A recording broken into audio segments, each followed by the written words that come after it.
support Kimberly Graham because she's the only candidate in the field that's truly committed to fighting for all of us, not just the special interests. I first heard about Kimberly because of the brand new Congress endorsement. By not taking corporate PAC or lobby money, she's showing that she will only be accountable to us. And we can really use a progressive voice from Iowa in the Senate. She supports things like the Green New Deal and the Clean Air and Water Act and doesn't take any money from lobbyists. Please join me in voting for my future by voting for Kimberly by mail. Thank you.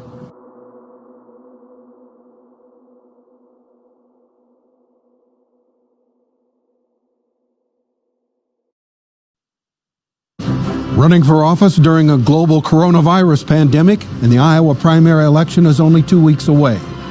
Where do Democrats running for the U.S. Senate and the right to take on Republican Joni Ernst stand on the issues? We gather 4 candidates here at Iowa PBS for this special live Iowa Press debate. Funding for Iowa Press was provided by Friends, the Iowa PBS Foundation, the Associated General Contractors of Iowa, the public's partner in building Iowa's highway, bridge, and municipal utility infrastructure. Fuel Iowa is a voice and a resource for Iowa's fuel industry. Our members offer a diverse range of products, including fuel, grocery, and convenience items. They help keep Iowans on the move in rural and urban communities. Together, we fuel Iowa. I'm a dad. I am a mom. I'm a kid. I'm a kid at heart. I'm a banker. I'm an Iowa banker. No matter who you are, there is an Iowa banker who is ready to help you get where you want to go. Iowa Bankers, allowing you to discover the genuine difference of Iowa banks.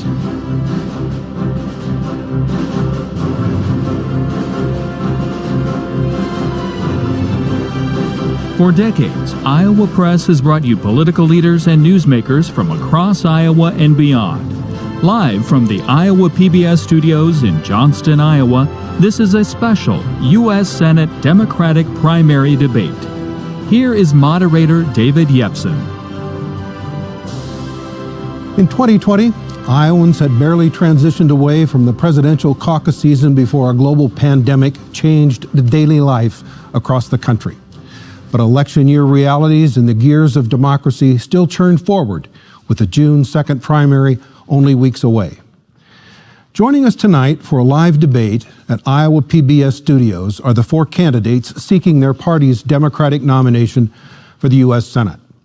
We're hosting this debate with increased public health precautions, with a minimal staff joining us inside this empty 300-person auditorium at Iowa PBS studios.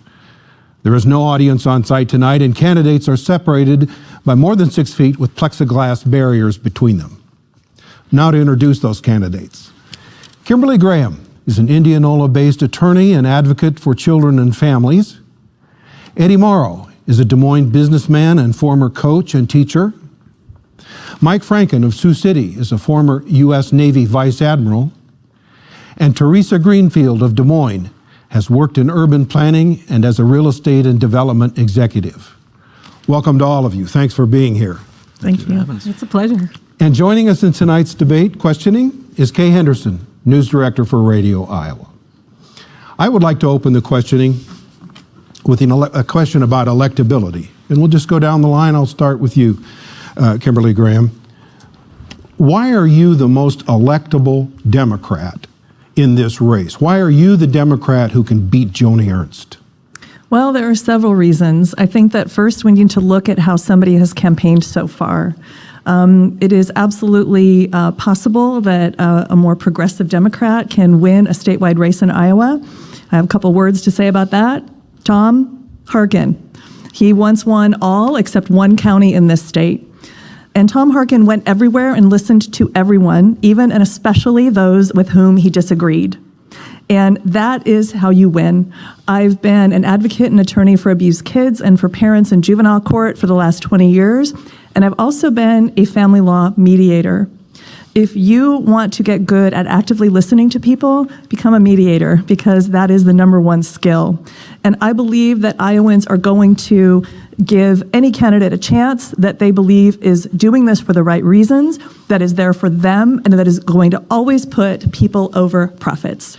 Mike Franken, why are you the Democrat best suited to beat Joni Ernst? Well, thank you. So I'm born and bred Iowa, rural Iowa, youngest in a big family, small town. Little did I realize that that open, hardworking, disciplined, educated lifestyle would do me well in almost 4 decades in the military and almost a decade as an admiral. That, in turn, that worldwide perspective in legislative experience and executive experience, interagency, broad understanding of Washington, D.C., and also maintaining Iowa core values throughout it all, and understanding where Iowa core values connects with good governance. Consequently, I believe I have the tools necessary to defeat Joni Ernst. Teresa Greenfield, why are you the best Democrat in this race? Well, thank you, David. Yeah, I'm Teresa Greenfield, and I'm a businesswoman, a business leader. I am a mother of 4, and I'm a really proud farm kid. And I'm running to put Iowa first, and I'm not taking one dime of corporate PAC donations, and I think it's important for Iowans to know that. You know, on the farm where I grew up, my dad always said there's no boy jobs and there's no girl jobs. There's just jobs that need to get done. And I think Washington's the same way. We need to get some work done on behalf of Iowans and all Americans. And I'll tell you what, Joni Ernst, she disappoints me. She puts her corporate PAC donors first, and I think that hurts Iowans. You know, I'm running for hardworking families. I carried their fight in my heart. You see, I was widowed at the age of 24, and my first husband was a lineman for the power company, so he was a union member, IBEW. And when he died, I became a young widow, a single mom with a 13-month-old and another one on the way. And it was Social Security, hard-earned union benefits, and family and friends that gave me that hand up to get on my way. And so when Senator Ernst talks about cutting Social Security, I got in this race. And Eddie Murrow, why are you the most electable Democrat? Because I'm the Democrat best suited, because Iowans deserve a senator ready to lead this health and economic recovery and address our shared challenges with the courage, the compassion, the urgency, and the progressive vision that we need in this moment in time. I'm a lifelong Iowan, a proud father and husband, a former teacher that built a progressive business that provides paid family leave, that has 65% of our leadership being women. And when times were tough during the last Great Recession, I took a pay cut, didn't lay off a single worker. Others in this race can't say the same, especially Joni Ernst. I'm bringing progressive values, supporting health care for every American and a woman's right to choose, making sure we're protecting Social Security and not accepting corporate PAC money. And when I'm elected, I'll treat the climate crisis like the national security issue it is and support a Green New Deal. I'm here because Iowans need to have a voice. I'm asking for their vote because tomorrow we'll build a better America for everyone. Thank you. Kay Henderson. Mr. Franken, this question will go to you first. Thank you. Last week, the U.S. House passed a $3 trillion economic stimulus package with the support of Iowa Congressman Dave Loebsack, a Democrat from Iowa City, but Abby Finkenauer, a Democrat from Dubuque, and Cindy Axney, a Democrat from West Des Moines, voted against it. Which of those Democrats made the right choice? I believe the Congresswomen did. There were issues with that bill. Certainly, there's a high level of urgency to provide relief for the COVID. But we need to be more shepherding of our natural resources. And I believe there were aspects of that bill which placated the uber rich, which we've had a history of doing in such bills. And I believe we ought to get something from those bills that lead to a better tomorrow, such as a broad infrastructure package, or addressing the medical care, or addressing those most impacted by this, down to the small businesses and the workers, including those who are undocumented in society. What provision did you find most objectionable about the uber rich? There was a passage, 1,800 pages, so permit me a little bit of allegiance here or allowance off the script, but there was an aspect of it which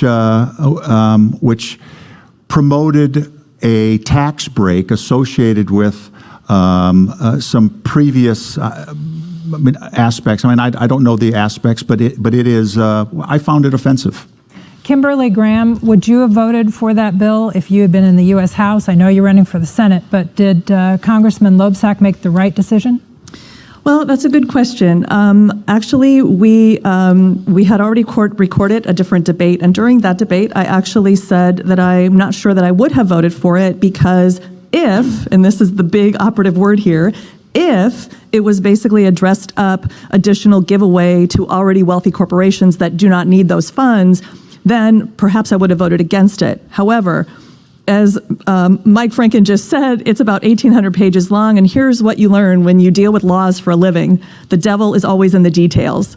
And so, not having read those 1,800 pages, first I can tell you that any legislation I will ever vote on, I will do the hard work and I will read every sentence and every line. So I don't know exactly what's in it. I have not read all 1,800 pages yet. Teresa Greenfield, what is your judgment in terms of that bill? Should it pass the U.S. Senate as is? Well, we have to take action, urgent action, and I am glad that Congress and the Senate has taken action on the previous CARES bills, but there's so much more to do, and I certainly haven't had a chance to read 1,800 pages of that bill either, but I'd want to make sure that it really focused on the folks and the small businesses that are being injured as part of the COVID pandemic, and of course this economic crisis, focusing on hard-working families that are struggling right now to make ends meet and pay the bills. And so I'd want to take another hard look at that. And because when I was asked, I hadn't had a chance to do that, I said I wouldn't be ready to vote on it. So you have no position. You couldn't say I'd vote yay or nay. What we're trying to get at here is which other Iowa Democrats would you agree with? Well, I think that, I want to be able to see what's in the bill. What little I have learned about it, I was concerned about the transparency in it, the follow-up, making sure those dollars go to those small businesses, because I think that our federal government has fumbled that football a little bit there in the previous CARES Act, and the dollars haven't gone to all the small businesses. And I want to be assured that what's in that bill will help Iowans first before I'd be ready to vote for it. So if I had to vote today, it'd be a no. Eddie Morrow, how would you vote? First of all, in order to address this COVID pandemic, we need to talk about leadership. We need to have leadership that wants to make sure that they're working for the family farmer first, for the worker, for the unemployed, for the small business owner. And I've demonstrated that leadership for a long time. I run a small business. I provide paid family leave, and when we're having a crisis, I take a pay cut so that they can make sure we keep them all employed. In the midst of this crisis, I'm doing the same thing. My job is to lead catastrophes, fires, hurricanes, floods. I'm doing that today. And so Joni Ernst voted on the bill. I'm going to get that, because Joni Ernst right now and Donald Trump are not leading in that way. So in fact, I'll just finish up, and I'm going to answer your question, because I think yes, please do. Yes or no? Would you vote for or against that bill? I think the bill needs to be stronger, and I'll tell you 3 reasons why. Because I have read the bill. I think it's missing automatic triggers that are in it for UBI and automatic unemployment insurance. I think right now it's asking to put covert payments in there, and I think we need to be expanding the healthcare exchanges so that we can save money and ensure more people, provide healthcare to more people. So it's not strong enough right now. If I'm a United States Senator, I would make it stronger and then send it back over to the House. Okay. Next question, also about the pandemic, and this will first go to Teresa Greenfield. As Iowans know, livestock producers are losing money on the cattle they're raising. Some hog farmers are having to euthanize their pigs. Consumers are seeing higher meat prices in the grocery store. As a U.S. Senator, how would you, as a policymaker, balance the needs of livestock producers, the meatpacking industry, the employees inside the meatpacking plants, and consumers? Thanks, Kay. Well, absolutely. COVID-19 is probably going to be one of the most consequential events of my lifetime, and it has disrupted our lives, our health, our jobs, our education system, travel, and certainly our supply chain. And, I grew up outside of a little small town where we work together to solve problems. And we have to work more like that in Washington, particularly when it comes to solving not only the health crisis, but the economic crisis. So it starts with making sure that we're protecting workers and that they are safe and can be on the job. It makes sure that we are investing in the small businesses who need help to get through this crisis. And there's some of that support payments have been going on. But when it also comes to our livestock producers, we've got to investigate the big corporations that have been fixing some of those prices. We have to make sure that our livestock owners are getting a fair deal. I had the opportunity to talk to a beef producer down in Warren County, and they're very concerned about being taken advantage of by these large corporations during this pandemic. Mr. Morrow, how do you deal with price fixing in the beef market, and how do you balance the rights of workers in meatpacking plants and the meatpacking plant owners? So again, I'm going to go back to telling the first thing we need to do is address the leadership issue that we have. We got a crisis leadership that's going on with Donald Trump and Joni Ernst. And until we address the leadership aspect and send the right senator to the United States Senate that's going to lead, then we can't address those things in a meaningful way. And again, I'm out here telling people that we got people on the stage that are lacking that leadership. And that's an important contrast that we need to have a conversation about. On this stage, you have people who lack leadership? Yeah, so there's Teresa Greenfield, for example, has run a couple businesses through crises, and both times she has chosen the wrong route, laid workers off, bankrupted Mr. Morrow, their the question was about the meat industry. Could you focus your answer on how we deal with that? Right. Well, again, we deal with it because we have the right kind of leadership. In order to deal with that, you got to have somebody that cares about workers first. It's going to care about the family farmer first, not big ag, not big corporation, which is going on with the leadership we have now. And that's why I think leadership is a very important element of what's happening. So right now we're being told to open up these plants and put people in harm's way. That's wrong. We got to take care of the worker first. We're not thinking about the family farmer either. We're only thinking about big ag and big corporations. We got to talk about how we overhaul our agricultural system and have a farm bill that meets the needs of the family farmer first. Teresa Greenfield, he mentioned you. How do you respond? You know, what I'm doing right now in this pandemic is focusing on the workers. I put out 2 plans on how to deal with COVID-19, and it starts with making sure our workers are healthy and safe. Essential workers need essential protections, and we can do that. I would ask the governor to ask the administration to use the Defense Production Act to ramp up testing and PPE so that everyone can go to work, whether you're working in the grocery store, whether you're the delivery truck, whether you're delivering the mail, or whether you're working in a meatpacking plant. Mike Franken, you grew up in an area of the state where pork producers are taking hogs to plants in Dakota City and in South Dakota, which have had outbreaks. How do you balance the protection of workers against those pork producers who are facing the very real prospect of having to euthanize their animals? Well, ma'am, so I worked in a hog kill plant for multiple years. So initially, things needed to be implemented. The owners of these plants needed to run them like they own them, and the employees are essential elements of their ownership. So slow the line, PPE, OSHA standards need to be reinforced, and not guidelines, but enforcement. A number of other things. But this comes at a very inopportune time for Iowa agriculture, as you know. We are facing not the 1980s, but something worse for Iowa agriculture. There are very few lines of effort in agriculture today that are profitable. Compounded by the supply disruptions that this processing now has entailed, both on the beef and the pork side, we have problems. And we're going to see supply disruptions of an essential food element in society today. So something broader from agriculture, big ag, to something that is more resilient needs to occur. And the worker is job number one. We need to change our focus. Kimberly Graham. Thanks. So you asked how you balance, those interests, and I'll be very clear with my answer. Initially, you don't balance them. In other words, you have to put the worker first. There is no burger, I don't care how good it tastes, that is worth anyone's life. So first, you initially need to shut down every one of those plants where there are massive outbreaks.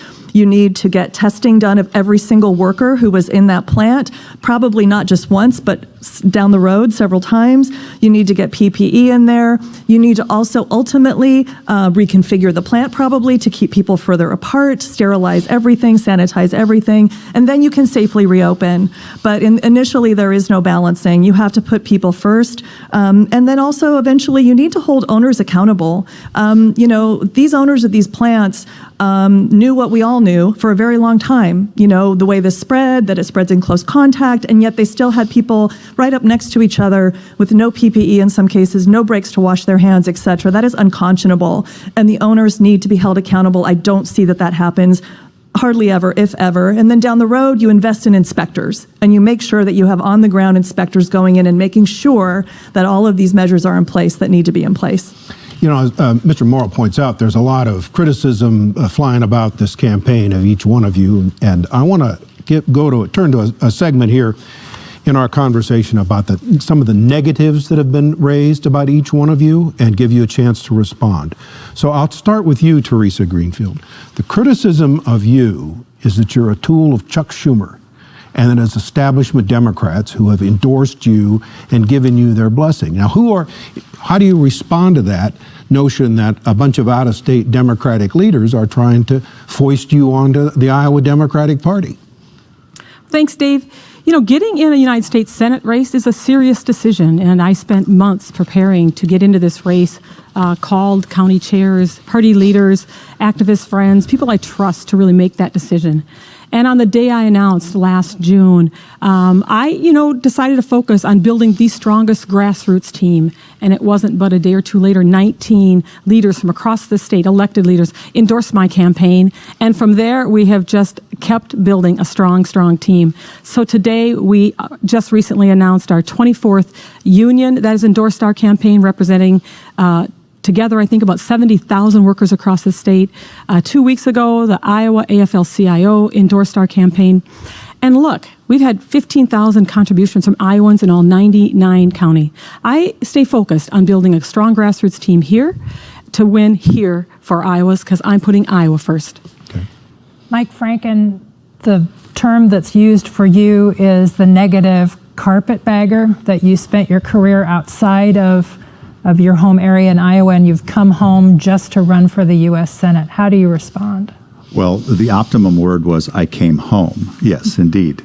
So I'm a fourth-generation Iowan, and indeed I spent my first 23 years here, the formative years, doing the assortment of jobs as you would expect in rural Iowa.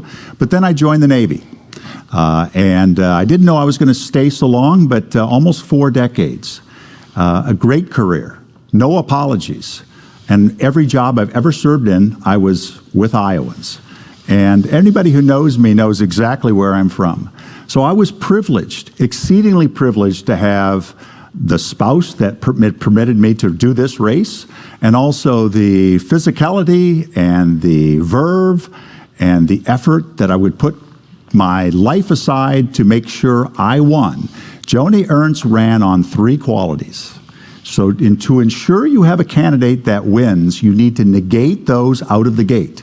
Rural, the pig thing, which is unfortunate, and military.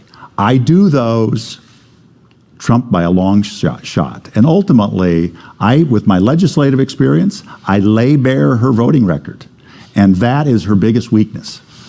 That's why I came in this race, to win it. Mr. Morrow, the criticism made of you is, first of all, you're from Des Moines. The track record of Des Moines-based candidates in statewide races for Democrats is not good. And secondly, that you're something of a perennial candidate. You run for other things before, and people really shouldn't take you seriously. So how do you respond to those charges? Well, first of all, I want to commend Michael Franken for his great service to this country. He's been really good. But the fact of the matter is, when he retired, he told an Iowa newspaper that he's going to make his home in Virginia. And he bought $1 million house and has that house in Virginia. And that's a problem for us that we need to talk about. He should be running for the United States Senate in Virginia, because he'd be a great senator and a great how about talking about yourself? No, I appreciate it. So I know I've learned a lot from my opportunities and my experiences in running for office. And one of the things I learned was that the D.C. establishment does like to weigh in these races. I learned that in 2018 when they chose Teresa Greenfield and pushed Cindy Axne off to the side. And I saw what that does to people. In fact, Iowans don't have a choice right now in this race, because they're trying to tell us that Teresa's the only choice, and you don't have a say in it. I consequently needed to move my family from Tampa, Florida, to Washington, D.C. This is what's done in the Navy. For 28 moves, I've moved 4 continents. That's the house. It was 2012 when I purchased that house, just to correct the record. Thank you. Okay. Kimberly Graham, you at the onset of this evening said you were too liberal. How do you convince Iowa Democrats to select you in a year when they're selecting a more centrist candidate to lead the ticket in Joe Biden? Right. Well, I think we need to remember who, with a little controversy, arguably, I understand, who won Iowa. And you could argue that that was Senator Bernie Sanders. So I think that says a lot about where a lot of Iowans think this country needs to go with our policies.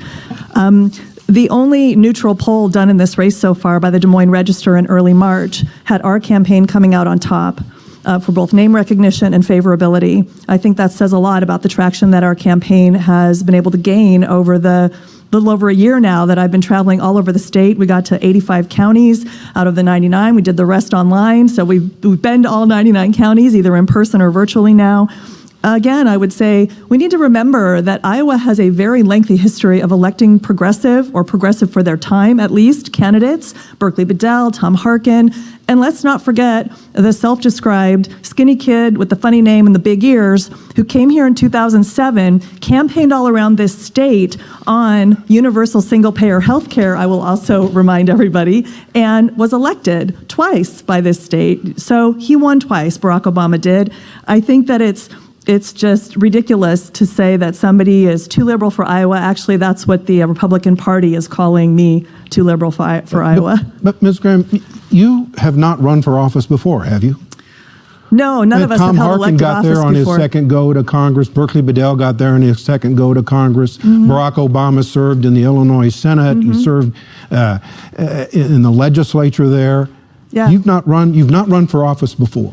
No, none of us have held elected office before, and I think two of us haven't run before, so that's not unusual for this particular slate of candidates. I believe that we actually need more of us, regular working people, to be representing us.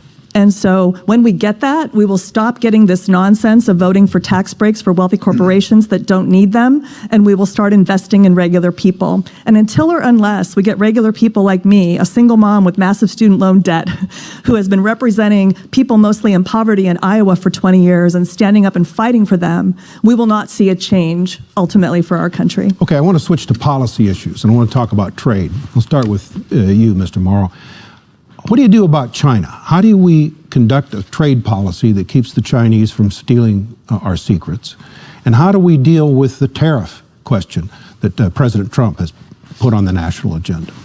We'll start with the tariff question first, because it was ill-advised and it's cost rural Iowans dearly.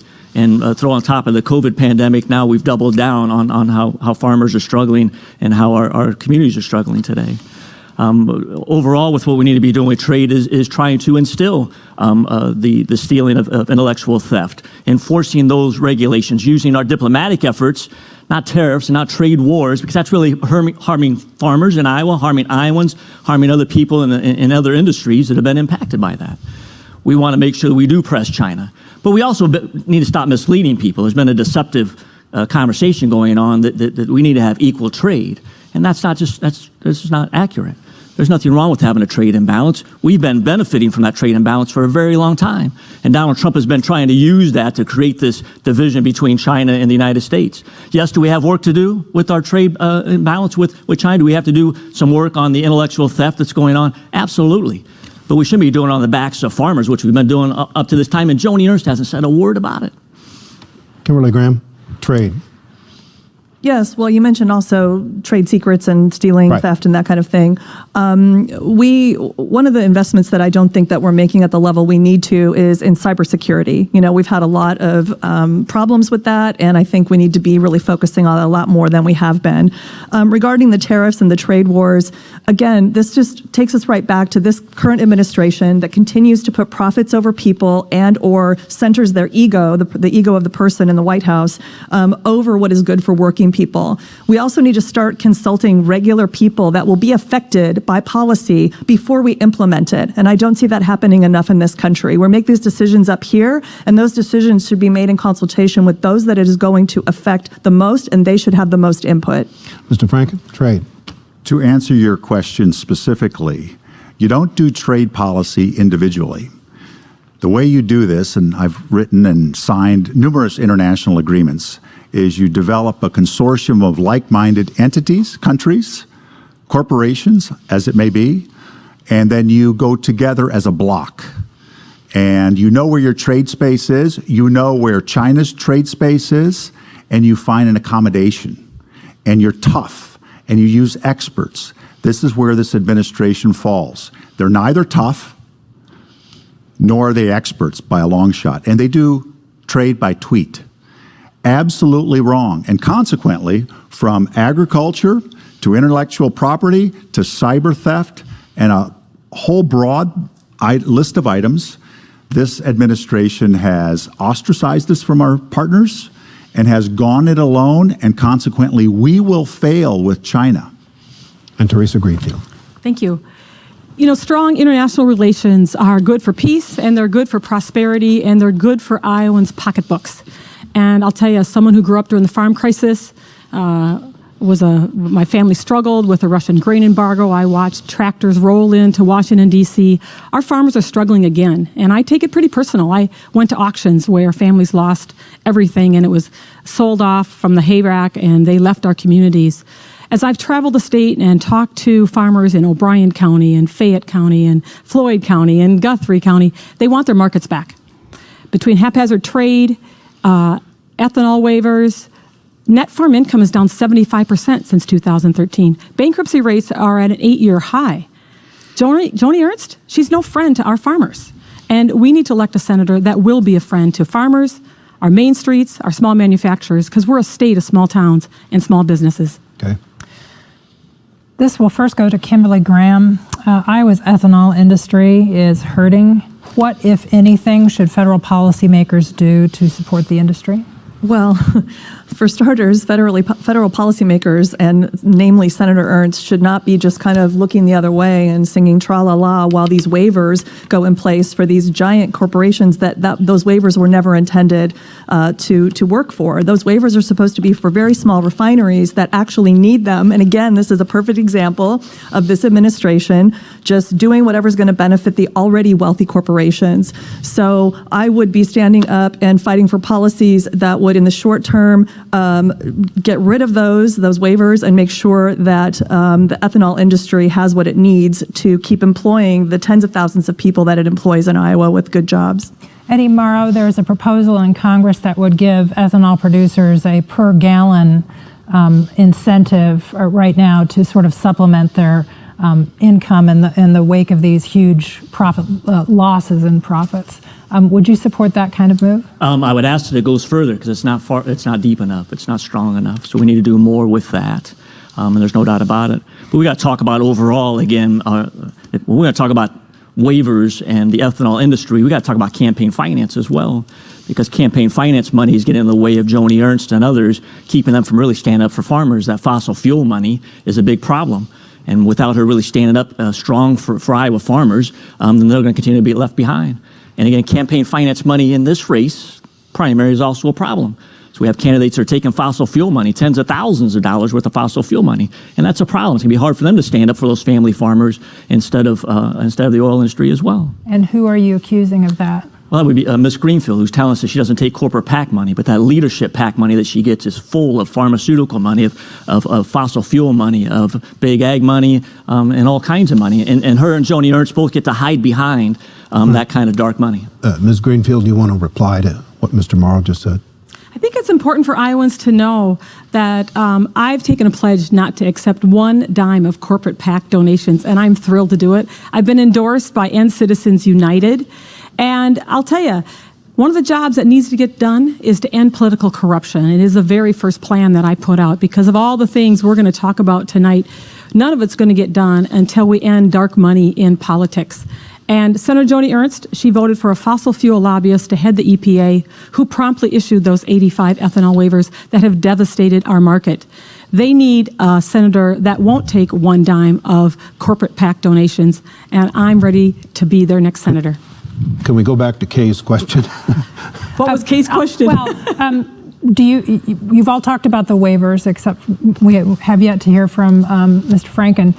Do you support the per gallon package that would be going to ethanol and biofuel producers? I do. Mr. Franken, what should policymakers do? Should there be a difference between the plants that are owned by farmers and the plants that are owned by corporations? So the corporate farm, it depends what corporate you're speaking of. Big oil, that's a separate matter. Corporate associated with farming industry, I don't believe so. I don't know the specifics exactly, but I would segregate those two under the broad category of corporate. But the RFS exemptions are a killer. And the Trump administration, frankly, EPA is breaking the law. This is existential for our farmers and our corn growers in America. And ultimately, this is one more death knell to agriculture that Joni Ernst is not helping at all. Mr. Franken, we'll go on to another issue, and I'd like to hear from each one of you quickly about this. There are some proposals that different groups have made about the Supreme Court. Do you believe the size of the Supreme Court should be expanded? Well, I believe it ought to be depoliticized. And that's one idea that people have for trying to do that. Right. I've not studied that. I would leave this to the constitutional lawyers to come forward with an estimation on what the puts and takes are associated with this. I'm not really, the goodness of a person who's been in executive management for 25 years is when I don't know, I say so and I look for guidance. Fair enough. Teresa Greenfield, should the size of the court be expanded? You know, we need a fair and impartial Supreme Court, and certainly as a United States Senator, it's a solemn duty to advise and consent, but I don't believe we need to expand the Supreme Court. Okay. Eddie Morrow, yes or no? Do we need a Supreme Court expanded? So if it's continuing to be politicized like it is right now, if we're going to be appointing judges and awarding judges based on political ideology, then absolutely yes, we need to expand the court. And Kimberly Graham, expand the size of the court? I would agree that that's one really good option for trying to end the politicization of it. And, after watching Kavanaugh confirmation hearings, I can tell you that if an Iowa judge, because I've worked with Iowa judges for 20 years, if an Iowa judge behaved that way during an interview for becoming a judge, that person would never have been confirmed or hired to become a judge in Iowa, I'm glad to say. Okay. Another lightning round, this one on a subject that was debated on the presidential campaign trail. I'll start with you, Eddie Morrow. Should the federal government guarantee free college? They guarantee, no, but they should guarantee debt-free college. Teresa Greenfield? I'm the product of some progressive leaders who invested in college education, and I went to Iowa Lakes Community College, and the cost was such that I got a job at Pizza Hut, and I was able to buy my books, pay my rent, pay my tuition, and get a beer on Friday night. I would focus on trade schools, community colleges, make sure they're debt-free, and support our apprenticeship programs where people can earn while they learn. Mike Franken? Yeah, I paid for my college through working at a hog kill plant and as a blacksmith, in essence. I believe that the wage scales are no longer applicable, that we can do that. We've got a problem. But ultimately, a voluntary expanded national service program as an assistance, very similar to the GI Bill, other matters, and no-cost loans for college students where the federal government isn't making money on loans, which is ridiculous. So there's a few measures we should do, but I don't think it ought to be a no cost, no. Although we should work for junior colleges and trade schools, yes. Kimberly Graham? Yes, I believe that trade schools and public colleges should be at no out-of-pocket cost. How we get there exactly, whether we expand Pell Grants, whatever we need to do to make sure that nobody leaves college or trade school with debt is what we need to do. We've got to make those investments. Let's switch to health care. Mr. Franken, Medicare for all or public option? I'm a proponent, and having spoken to the drafters of the Affordable Care Act, I'm a proponent of fixing what's wrong with the Affordable Care Act and then putting Medicare option on that and ultimately bracing up Medicare. And there's a number of other measures that we ought to do. The end state ought to be what I received for many decades, from seaman to admiral, from cradle to grave, for every American, preventive health care, dental, mental, and physical health care for every American. And it ought to be even our 1B and 2B workers. We ought to make this a birthright of Americans and for the working class in America. Teresa Greenfield, this has been a big fault line in the Democratic Party. Where do you come down on this question of giving everybody Medicare or just expanding public options and existing? Thanks, Dave. I believe health care is a right, and I want all Iowans to have health care. And I'll tell you, I kicked off one of my Here in the Heartland tour at the Boone County Hospital and got a chance to visit with them about the community they serve, their patients' needs, and of course understand a little bit more about the business of the hospital, and found out, of course, that Medicaid expansion has been a lifeline for our rural hospitals in this country. Look, I support expanding and strengthening and enhancing the Affordable Care Act. We have all the tools we need there. We need to add in a public option on top of that, so absolutely every Iowan, every American can get health care.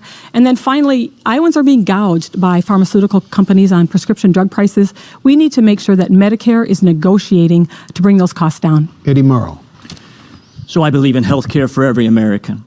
It's a human right. Right now, 73 million Americans do not have health insurance. Millions of Americans have insurance but can't afford the deductibles to get the care they need. And as a result, 45,000 Americans die every year because they don't have access to quality care. So how do you get there? That's not acceptable. Well, you get there by providing health care for every American. If there's a bill that comes to the floor for Medicare for all, I would vote for it. I mentioned that in 2018. But also in the immediate future, we should lower the eligibility age of Social Security to 55. We need to expand the Children's Health Insurance Program for every child under the age of 18. And in the midst of COVID, we need to expand the ACA and open up all the exchanges so that the 37 million people that are unemployed right now can get the care that they need. Kimberly Graham. So I'm a little confused by other Democrats who say healthcare is a human right and then go and talk about it the way that they do. If healthcare is a fundamental human right in a wealthy and moral nation, then it is a human right, period. It's not a human right if you have the money to write your check for an insurance premium or to pay a deductible or a copay. That's not what I define as a human right. A human right, you just have it. So a public option, unfortunately, I wish it were some great fix. It's not. It's like putting a Band-Aid on an infected, dirty wound. It looks great from the outside for a while, but it is not going to be sustainable. And our healthcare should work like it does in a lot of other wealthy, developed, capitalist countries, where it works like a public library. We all decide we're going to invest in libraries, right? They're important. We all pay for them. They're not free. We have to pay the librarian, the books, the building. But when you walk into a library, you just hand them your library card and you leave with a book. You don't pay anything at that time of service, and you never get a bill, and you sure as heck never go bankrupt. And that is what healthcare needs to look like in the United States of America. Okay. Let's turn to a subject again from the presidential campaign raised by Andrew Yang, universal basic income. A form of that was in the first stimulus bill, Teresa Greenfield, and that every American who earned less than $75,000 a year got $1,200. Is that a wise use of federal funds? In this time of COVID pandemic and economic crisis, that again, I believe will be one of the most consequential events of our lifetime, to provide direct relief to workers is absolutely a wise use of funds. It's an investment in Americans. And in the plan that I put out, I focused on how we help keep our workers healthy and safe, how we invest with direct payments, how we work to make sure that small businesses have the capital they need to stay open. And one other thing that I think doesn't always get talked about here is that we need paid sick leave in this country. Workers should not have to decide whether they go to work sick or whether they stay home and possibly lose a paycheck or lose their job. And so those investments in our workers are the best thing that we can be doing right now. Mike Franken, was the $1,200 payment wise? I saw a wiser choice to extend unemployment benefits and be quicker in putting people on the unemployment rolls, and to also expand the SNAP program. We have working programs in place where we don't dawdle with those who don't necessarily need those funds. They're not spending those monies because they're still working. And those that did receive those funds, it's been 10 weeks, right? Consequently, $1,200 in 10 weeks, it's nothing. It doesn't do anything. This needs to be continuous. So we seeded a large population base with $1,200, and a lot of it didn't go into circulation, and those that needed it didn't get enough. Kimberly Graham, what are your thoughts in regards to this subject matter? Well, I do think that the $1,200 one-time payment was absolutely a necessary investment. However, I don't think that it's kind of pathetic crumbs to the working people in this country. And that bill had over $500 billion in subsidies and giveaways to, again, huge multinational corporations, some of which don't even pay taxes in this country, by the way. So It should have been like other developed nations are doing around the world, anywhere from maybe $2,000 a month for 3 months upward. Other developed nations are doing more than that, actually. And I think it needs to dovetail with unemployment. I agree with Admiral Franken. You know, if somebody's getting sufficient unemployment, then perhaps they don't need the additional amount, but I think we need to take a look at that. But for most people, at least a couple of $1,000s a month for a 3-month time period is at least something that's going to keep people safe, keep them home if they're able to stay home unless they're an essential worker, and also inject money into this economy, which desperately needs it right now. Eddie Morrow? You know, so this COVID financial crisis we have right now can be a great accelerator, and we can go 2 different directions. We can accelerate downward to lower income, lower employment, lower health care, lower standard of living, or we can accelerate forward and upwards to a stronger country. And again, my background in working in business and the great financial background I have lends itself well to this moment in time. I think we should, if you go back and look at our COVID response that we put out several weeks ago on our website, eddiemorrow.com, you'll find that we advocated for a UBI payment that goes on throughout this pandemic, and that we need to make sure we have an accelerator in place so it doesn't expire. We don't want to wait for Congress to come back and then hem and haw and argue. Every person right now should get at least $12, $15, $18, maybe $2,000 every month right now. People need to have that stability. They need to know when they get up in the morning, they can pay their rent, they can buy food, they can get the prescription medicine they need. They don't want to wait till next month to see if the government's going to step up for them. That should already be a given and be taken care of. And then you know what's great about that is if we do that, then we'll have an experiment about UBI. And then we can determine if Andrew Yang is right, we should extend it permanently or not. But we'll at least be able to collect some data. We need to go stronger. We're not going strong enough to solve this crisis. I'm the strongest candidate to do so. Teresa Greenfield, let's switch gears to immigration. Should it be a crime to cross the border without documentation? Dave, our immigration system is broken, and we need to modernize it. We need to address issues like that. We need to make sure that it's humane. We need to make sure that it does keep our borders safe and that we keep families together. And certainly Iowa has a rich history of welcoming immigrants and refugees. Governor Bob Ray showed us how to do that. And our communities are very welcoming. Right now, there is a group called Iowa Compact on Immigration that is talking in a bipartisan way about how we can modernize our immigration system in a way that grows our economy, grows our jobs, keeps families together, and also focuses on public safety. But anything specific about this particular question of coming into the U.S. without proper paperwork? The whole system is broken, Dave. Mr. Morrow, what's your thought about immigration and specifically this, whether you should decriminalize illegal entry into the United States? No, thanks for asking. So in addition to being a teacher and a business owner, I spent a lifetime in community organizing. A founding member organization known as Amos has done some great work on immigration for over 20 years. So the first part of your answer is no, that you shouldn't be arrested for that. It's a misdemeanor at most. But we need to talk about our immigration policy, right? We need to talk about comprehensive immigration reform. We need to make sure that what we're looking and aiming to do at our border is to keep out extremism and human traffickers. We need to make sure we're closing up those inhumane detention centers that are down there. We need to talk about reunification of families. We need to talk about reconstituting ICE. There's a lot of comprehensive work we need to do. We need to talk about climate change as well, which is impacting mass immigration across this world. And we talk about forward-thinking diplomacy again that will help people stay at home and not feel like they need to flee. Kimberly Graham, immigration. So seeking asylum is not a crime. You're supposed to be able to seek asylum in this country. This past September, I spent 5 days volunteering at the southern border, volunteering my legal services to help asylum seekers. And what I saw there was that the United States, unfortunately, is violating international asylum law and is violating due process, which is supposed to be one of our basic foundations here of our legal system, not sending proper notices to people about their hearings and so on. And we really need to fundamentally remake our immigration system so that people who are here, who are our DACA recipients, can be citizens immediately so they can stop living in fear of deportation. We deported a young man from Des Moines here a few years ago. He was killed in Mexico. I remember that was in the news. And that just shouldn't be possible.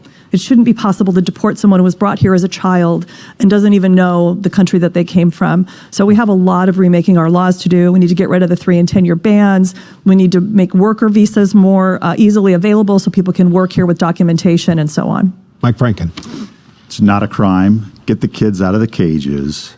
The wall's idiotic. Thank you for that. Another lightning round question. When Joe Biden was a U.S. Senator, he helped shepherd through a bill in the U.S. Senate which banned assault-style weapons. Let's start with you, Mr. Franken. If you're elected to the Senate, would you vote for a similar bill? I would.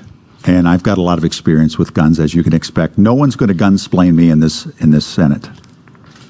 Teresa Greenfield? You know, I think it's long past time where we have enacted some policies to keep guns out of the hands of people who can hurt themselves and hurt others. We have got to take that action. And for me, it starts with some bipartisan action. We need to ban gun show loopholes. We need to have universal background checks, and we need to invest in research so that we understand why we have so much gun violence in this country and that what our next steps are going to be. Eddie Marl? You know, somebody that owns a gun, in respect to Second Amendment, the answer to that question is absolutely. We should reinstitute the assault weapons ban in this country. It saves lives. It demonstrated it saved lives in the 10 years it was in play. It'll save lives again.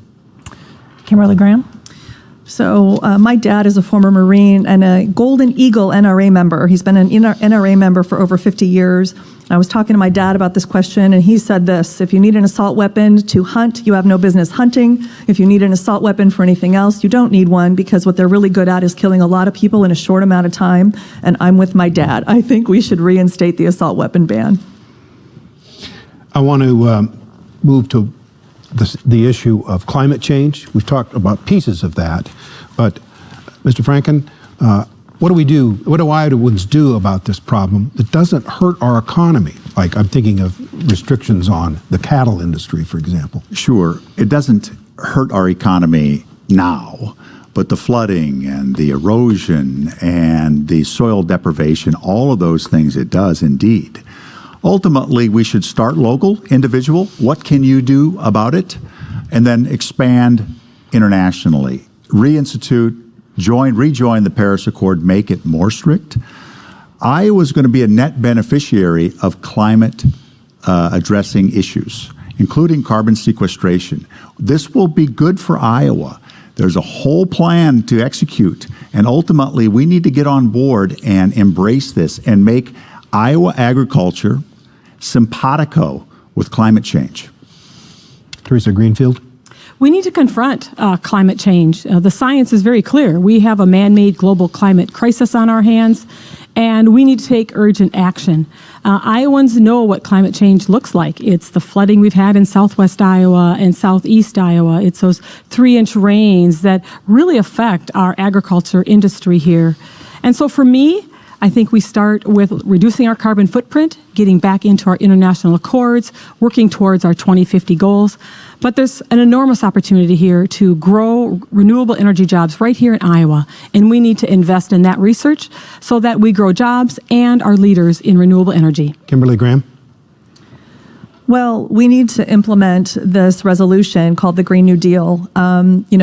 Back when we had the first New Deal, that produced a lot of fantastic infrastructure building, a lot of which now is crumbling, right? Because that's the last time we made major investments in our infrastructure. And we have to do that again. Only this time, we have to do it in a way that includes everyone, that makes sure to include people of color and women and all of these good new jobs, these good union jobs that we're going to be creating. We need to electrify rail. We need to bring more solar power, more wind power. We need to replace our lock and dam system on the Mississippi River. There's so many jobs that we need to do, and we can do them in a way that is also going to help the environment at the same time, including localizing our food sources here in Iowa. We are the third state in food imports, and if we grew more of what we ate here, that would help the climate at the same time as helping our farmers. Eddie Marl. Yeah, so I think the climate crisis and chaos is hurting our economy. My business is covering floods and hailstorms and tornadoes and winds, and the severity of rain and then drought with farmers has been impactful. And we need to make sure that we're turning that around and actually making a net positive for farmers. The climate should be, our climate solution should be about carbon sequestration and cap and trade, and also a carbon-free dividend. There's a lot we can be doing for farmers that would bring vitality into those areas. I've got 1 minute left. 15 seconds apiece. What have Kay and I missed here? Mr. Morrow, quickly. We haven't talked enough about rural Iowa today and breaking the rural and urban divide. We have a child care crisis in Iowa, and as someone who's a single mother and relied on it, we have got to focus on how we get more child care throughout Iowa. Mike Franken, what have we missed? We've got a national debt problem, and we've got Republicans who are dismissive of it. Kimberly Graham? Right. So I've been drafting the American Child Care Act. So I would echo what Greenfield said, and that is that we need to start working on the child care crisis. And by the way, 1/3 to 1/2 of our child care spots are vanishing during COVID-19, and a lot of them may never come back. So our crisis has now become an extra crisis on top of that. Thank you. And thank you all for answering our questions. I know we're pointed at some points, but thank you very much. Oh, thank you. It was fantastic. Thank you very much. Thanks again to all of the candidates joining us at Iowa PBS studios tonight. And a quick reminder, the November 2020 elections are 168 days away, but only 2 weeks remain until the June 2nd primary in Iowa. For our hard-working Iowa PBS crew in Johnston, I'm David Yepsen, and thanks for joining us today.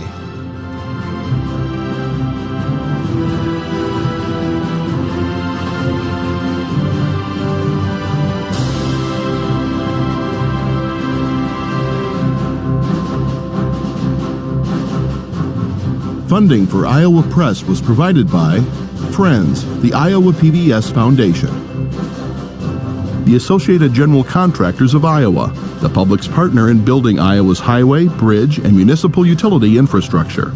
Fuel Iowa is a voice and a resource for Iowa's fuel industry. Our members offer a diverse range of products, including fuel, grocery, and convenience items.